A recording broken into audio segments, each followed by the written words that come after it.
Dr. Shireen Al-Adeimi is an assistant professor of education at Michigan State University. Having lived through 2 civil wars in her country of birth, Yemen, she has played an active role in raising awareness about the US-supported Saudi-led war on Yemen since 2015. Through her work, she aims to encourage political action among fellow Americans to bring an end to US intervention in Yemen. Ladies and gentlemen, please welcome Dr. Shireen Al-Adeimi.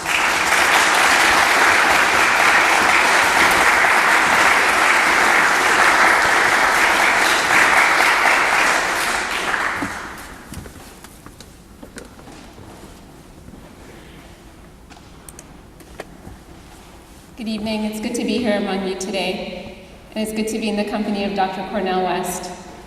I'd like to begin by thanking the men and women of Doctors Without Borders, MSF, who continue to risk their lives every single day in the service of others. I'd also like to thank you for coming. You could have been doing so many things on this beautiful Saturday afternoon, but here you are, fundraising for a war in a country so many of us don't know much about. I call that country home.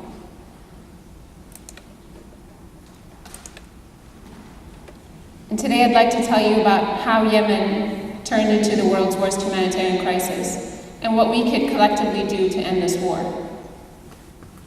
Chances are most of you have never set foot in Yemen. You didn't get a chance to fall in love with its beautiful architecture.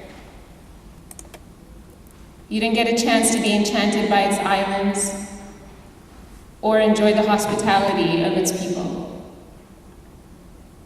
But maybe you read about Yemen in the Quran or in the Bible when you read about the Queen of Sheba, who ruled Yemen in the 7th century BC. Remnants of her palace still stand in Yemen.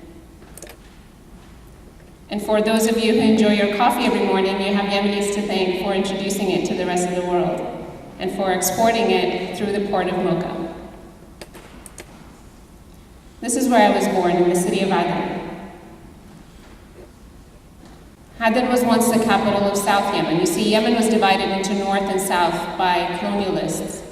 And in South Yemen, the British ruled it for 128 years until it was finally liberated in 1967.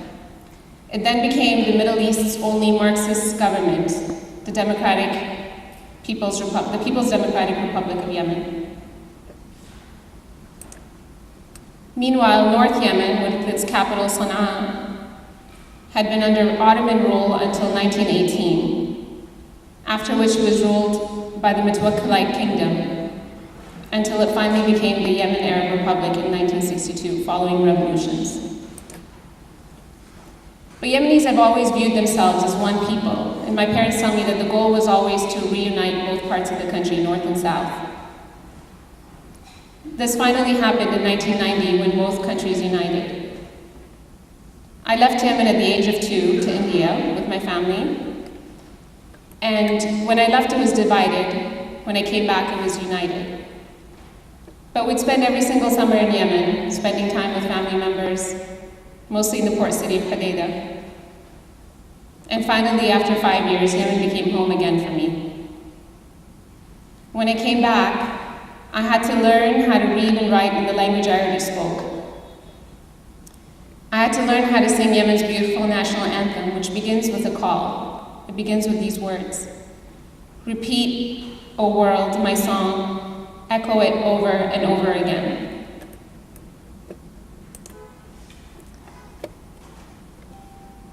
When I came back to Yemen, initially I was really excited. I was finally back home.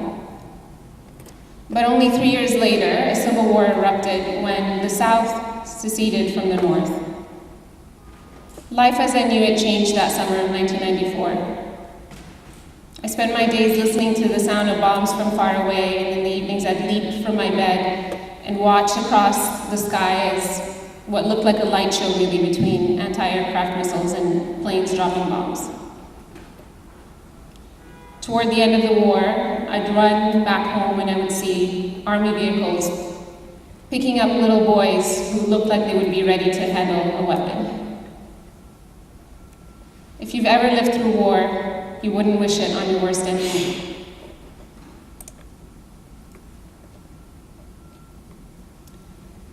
Ali Abdullah Saleh, whose picture you see over there, had ruled Yemen, first the North Yemen and then a united Yemen. And after 3 months of war, he declared victory. But many in South Yemen continued to view this as a forced occupation, as a forced unity, rather. And many of them still call for secession today. My family and I finally left Yemen at the age of 12, this time for good. We moved to Canada, and then as an adult, I moved to the United States. But home for me was always Yemen. And in 2011, when Tunisians and Egyptians began protesting for democracy and change, I was watching with anticipation, eager to find out what next. Can they really do this? But when Yemenis began to march peacefully, I looked away. Not because I didn't care, but because I cared too much. This was the country I loved. I wondered if this could really happen. I was, of course, proud of my fellow Yemenis for marching peacefully, but I worried that things might not work out. I wondered if Yemen could really bear another civil war.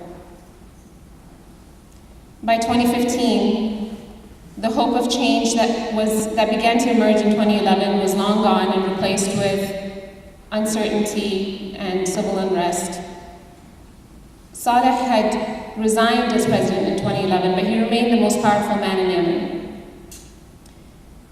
And the people's protests, which began peacefully, were co-opted by various parties who turned it into violence and threatened to unleash yet another civil war. But despite all this unrest, I, like millions of Yemenis, were still hopeful. We hoped that maybe things will get better. Maybe Yemenis will figure it out. Maybe we'll form a unity government. Maybe we'll have a government that represents everybody and acknowledges everybody's needs. That hope was shattered on March 26, 2015, when the foreign intervention in Yemen began. On that day, a coalition of wealthy countries began bombing their poorest neighbor to the south. Ostensibly, the coalition was concerned with bringing peace and democracy to Yemen. This coalition of monarchs and emirates was concerned with democracy in Yemen. But for Yemenis, intervention by the Saudis was nothing new. In the 60s, for example, the Saudis sided with the monarchs, the Mutawakil-led government, when they came under threat. But why? What do they want from Yemen? Well, Yemen's strategic location, where it controls Bab el-Mandeb Strait, this is where 4.8 million barrels of oil travel per day.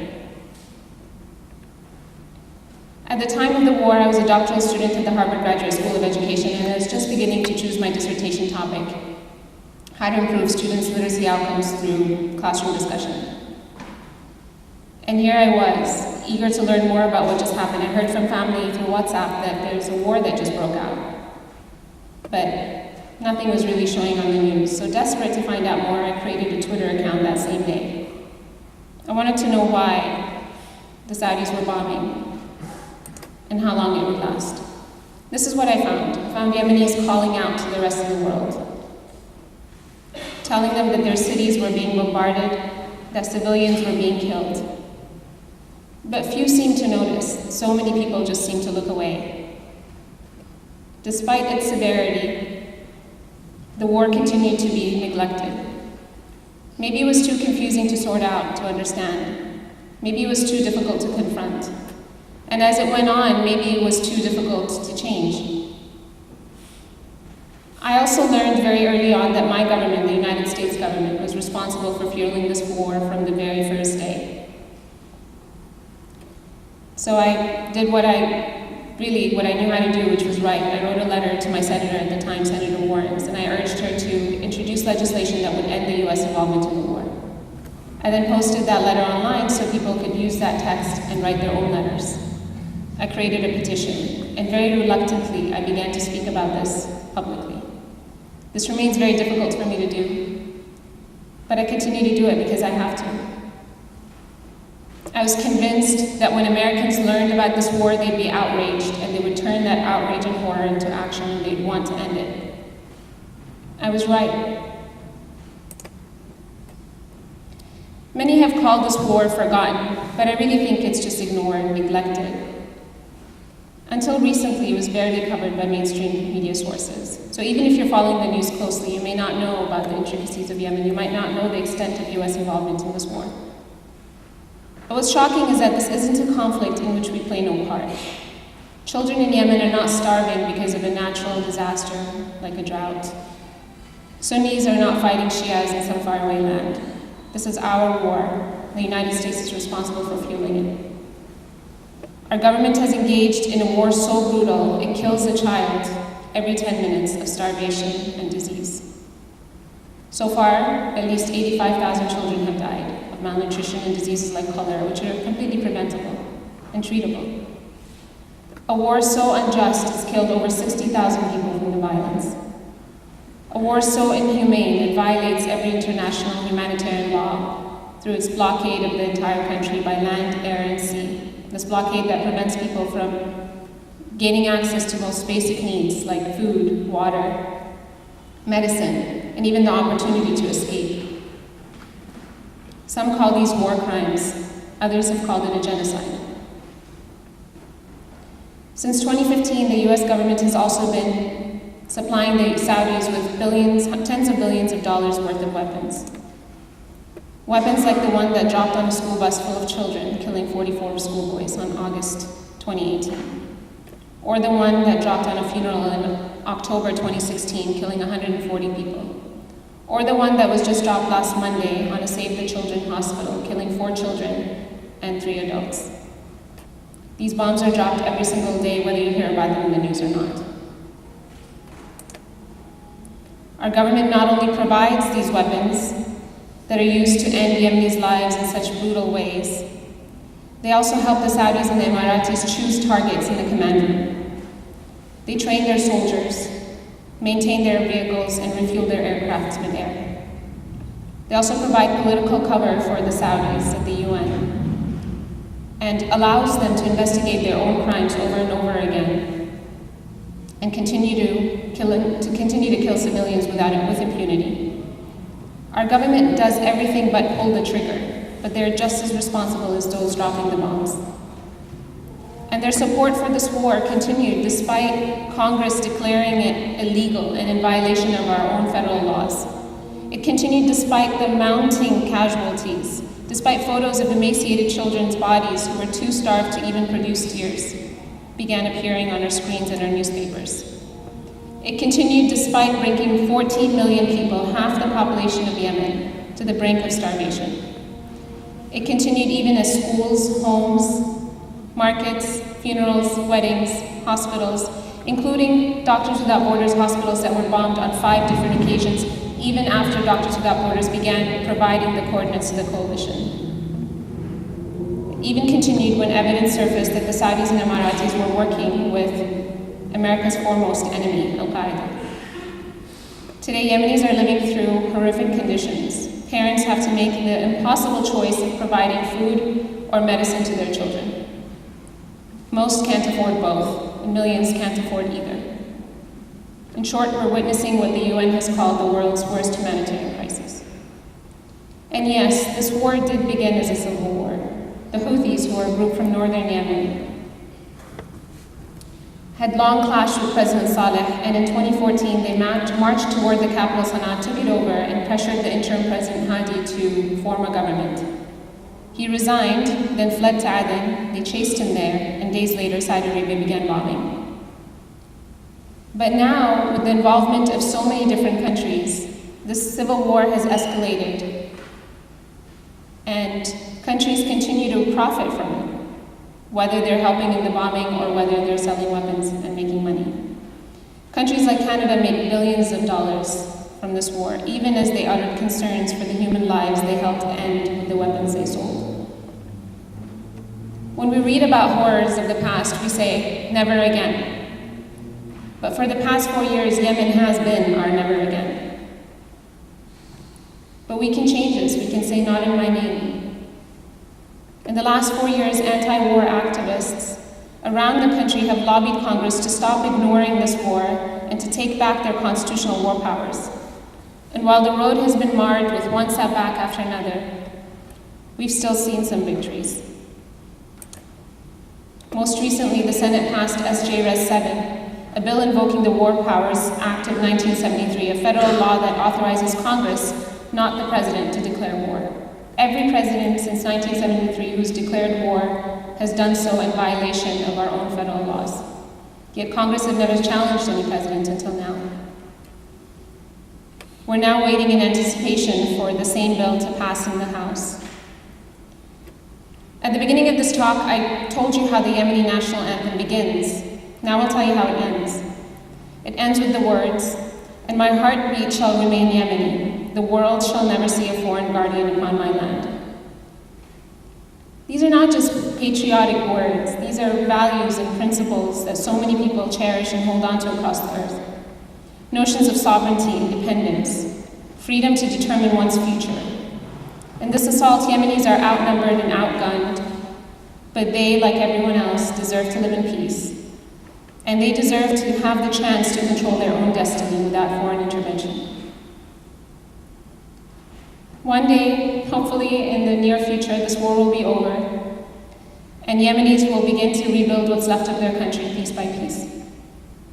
When they look back, however, they'll find countless countries who are responsible for the destruction of Yemen.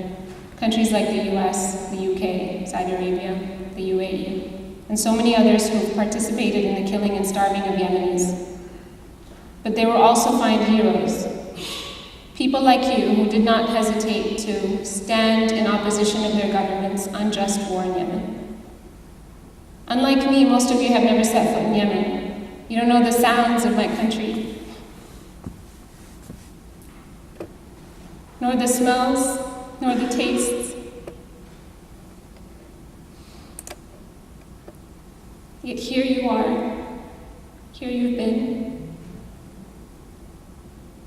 donating your time and money, holding signs, attending vigils, writing letters, calling upon your elected officials to do what's right and to end this war. And facing this overwhelming task before us, despite so many setbacks, you've been telling everyone that Yemen can't wait. You've heard Yemen's call, and you've been echoing it over and over again. Not because it's your home, not because you have family there, but because it's the right thing to do. When Yemenis look back, you are the people they will thank. And you are the people who will end this US-backed war in Yemen. Here's what we can do today. We can call this number. We can urge our congressperson to pass the War Powers Bill that was passed in the Senate, this time with no tricks, no motions to recommit, no amendments that would invalidate it, but we really need to pass this and make it law. We need to vote yes on SJ Res. 7 and no on motion to recommit. A few months ago, I asked Yemenis living in Yemen to speak to an American audience.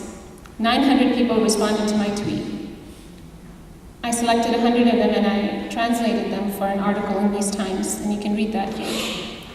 And while so many people talked about the horrors of living in that war and urged Americans to do something, to use the rights that they have to end this war, one person, Noor, simply said, "This isn't the life I deserve to live.